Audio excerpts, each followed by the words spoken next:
series of books out there by Rees and Trout. How many of you have ever read the books by Rees and Trout? They're awesome, aren't they? The very first book I think that they wrote was called Positioning. And that was on the bestsellers list in relation to the New York Times for business books. And it was all about how you should position your company in order to maximize your chances for success. It was a wonderful book. But then they followed that up with, I believe, the 22 Immutable Laws of Marketing. And I still quote that book to this day. All right? Then that was Marketing Warfare, I believe, was the one that was after that. And they're taking all the strategies that they use in war and they relate them to marketing. Guerrilla marketing, outflanking your competitors. And then Rees passed away. And Trout wrote the definitive book. Differentiate or die. And it really is that simple. And they get into it real early in this book. I love it. You don't even have to read the whole book. You just read the first part of the book, and you get a very good understanding of exactly what needs to take place. This is in the grocery store industry. Does anybody know how many SKUs are typically used in the grocery store industry today? A typical grocery store that you go to, how many SKUs would they have? Average. 20,000? Right, it's actually closer to about 40,000. So 40,000 SKUs. Now, here's another interesting bit. How many does the average family, how many SKUs does the average family buy every week? About 150. See, that means there's 39,850 sitting on the shelves collecting what? Dust. And if you're in the grocery store industry, you want to be one of the 150, don't you? And this is, you know, before we had our modern grocery stores, we had general stores. And, you know, stuff was sold in a barrel. Flour was sold in the barrel. And you go ahead, you scoop it up, you put it in your own bag, you go to the front desk, you go ahead and pay for it, you go home. But along came a company to say, listen, we're going to go ahead and we're going to sift all the hulls out of that. We're going to sift all the bugs out of that. We're going to reprocess it 7 times. So it's the best, easiest flour for you to go ahead and work with. And it's going to make every food that you cook with our flour grow up overnight. And it's actually going to taste phenomenal. Matter of fact, we submitted it to a contest in Cincinnati, Ohio, and we won a gold medal. And how much money?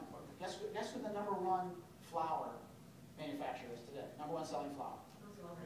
Gold medal. It's gold medal. It's actually General Mills. It used to be called Washburn and Crosby when they first started, but then consolidation of a bunch of mills in Minneapolis all got together and it became General Mills. Washburn and Crosby started gold medal flour, and to this day, over 150 years later, it is the #1 selling flour in the United States, probably in the world. That's pretty neat, all because they differentiated themselves from everybody else. But you know what? It wasn't just flour. Sugar was sold in a barrel. And along came a company and says, hey, listen, we're going to reprocess this in New York. And we're going to go ahead and make sure that all the granules are going to be the same. It's all going to be the same color, the consistency and taste. And then when we package it, we're going to put it in this bright yellow package. And how much that make the Domino Company?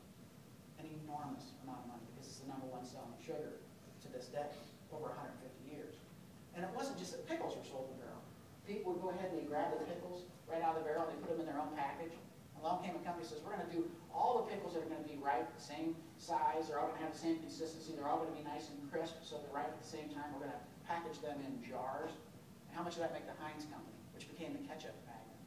Enormous amount. And then my favorite, salt was sold in barrels.